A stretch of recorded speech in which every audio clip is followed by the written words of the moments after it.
มาเนาะกินกาแฟเฮ็ดคลิปมื้อนี้บ่ได้ลุกแต่เช้าเที่ยวท้องไร่พี่น้องเมื่อคืนนี้กินอาหารเสริมไร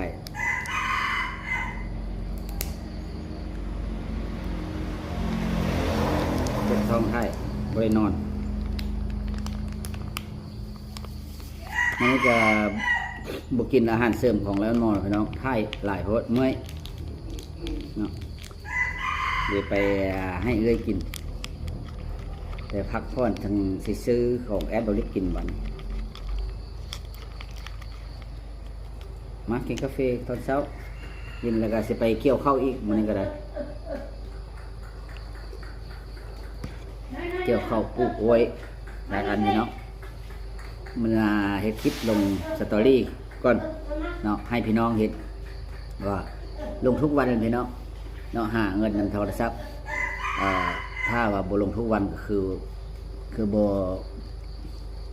ขาดคลิปกับบ่ได้นะพี่น้องเนาะต้องได้ลงทุกวันว่าเกี่ยวแก้กันเนี่ยเกี่ยวแก้กับอาหารเสริมดอกฤทธิ์แล้วไอ้หมอเนาะก็เดี๋ยวนี้ก็มีประชุมแล้วหมอพี่น้องเกิดขึ้นมา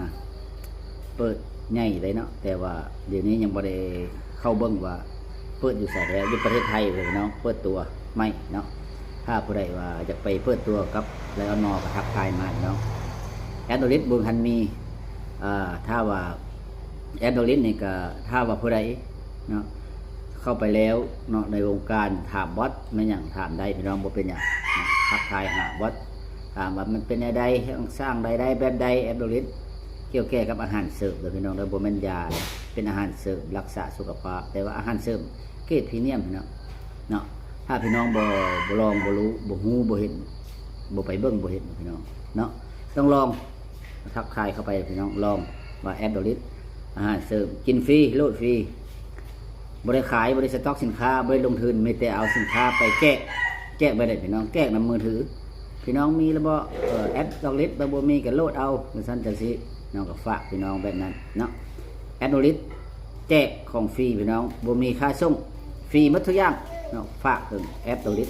ถ้าผู้ใดสนใจก็ทักทายมาพี่น้องคลิปนี้ลาพี่น้องเพียงส่ำนี้เจอกันคลิปหน้าพี่น้องสบายดีมาพี่น้องกินกาแฟเฮ็ดคลิปมื้อนี้บ่ได้ลุกแต่เช้า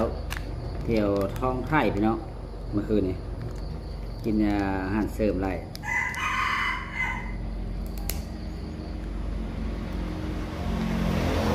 เจ็บท้องไร่